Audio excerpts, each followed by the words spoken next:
Hello everyone, আসসালামু আলাইকুম। কেমন আছেন সবাই? চলে আসলাম আজকে একটা নতুন রেসিপি নিয়ে। ছুরি মাছ দেখতেই পাচ্ছেন, আমি ছুরি মাছ রান্না করবো আজকে। অনেক বড় বড় ছুরি মাছ নিয়ে এসেছি 4টা, আর এখন আমি সুন্দর করে কাটতেছি মাছগুলা।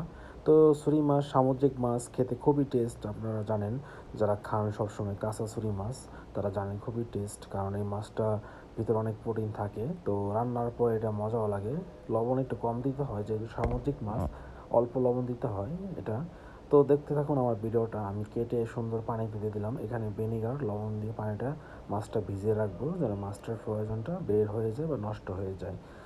দেখতেছেন আমার ভিডিওটা। সবাইকে অসংখ্য ধন্যবাদ দেখার জন্য। আমরা সবাইকে একটু ভালোবাসা দিব এই প্ল্যাটফর্মে।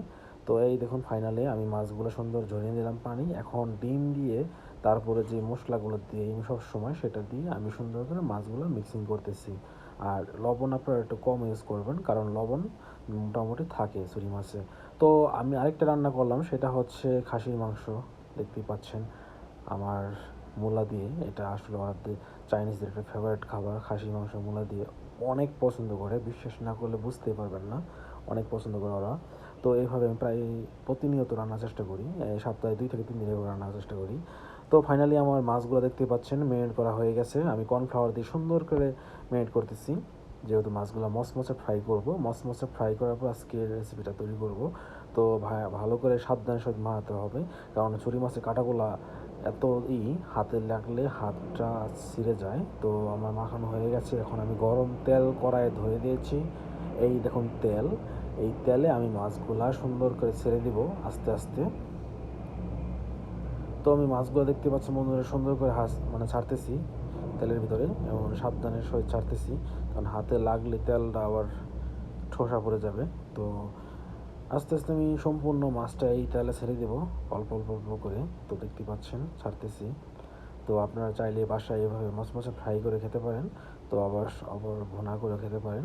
তো ফাইনালি আমার দেখতে পাচ্ছেন আমার ছাড়া হয়ে গেছে মাছটা পুরোপুরি একদম, আর মচমচা হয়ে আসতেছে, একটা ব্রাউন কালার চলে আসবে, তাহলে বুঝতে পারবেন যখন মাছটা হয়ে গেছে। আর ক্রিস্পি, যেহেতু আমি কর্নফ্লাওয়ার ইউজ করি, আমার মাছটা ক্রিস্পি হয়ে যায় কর্নফ্লাওয়ার ইউজ করলে। তো ফাইনালি আমার মোটামুটি মাছটা ফ্রাই করা হয়ে গেছে। এখন আমি এটা রান্নার প্রসেসিংটা দেখাবো, আমি কীভাবে রান্না করেছি। তো দেখতে পাচ্ছেন এখানে অনেক কিছু নিয়ে নিয়েছিলাম, পেঁয়াজ, আদা, রসুন, তারপর ক্যাপসিকাম, লালটা কিমা, তারপরে এখানে জিরা দিয়ে দিয়েছিলাম। এখন কিছু হামচুই দিলাম, এটা হচ্ছে চাইনিজ কেবিস প্রিজার্ভ করা। তারপর মাছগুলো সুন্দর করে দিয়ে দিলাম। আমি চিনি লবণ টেস্টিং সল্ট আগেই দিয়ে দিয়েছিলাম। তো ফাইনালি আমি এখন সুন্দর করে লাড়া দিব, লাড়া দিয়ে এটা মিক্সিং করে নিতে হবে। আর যেহেতু মাছটা ফ্রাই, বেশি লাড়া দিলে ভেঙে যাবে, তো একটু কষ্ট হচ্ছিলো মাছটা লাড়া দেওয়ার জন্য। ফাইনালি লুকটা দেখুন বন্ধুরা, অস্থির। থ্যাংক ইউ সো মাচ যারা তো বন্ধুরা সবাই ভিডিও দেখেছেন, সবাইকে অসংখ্য ধন্যবাদ।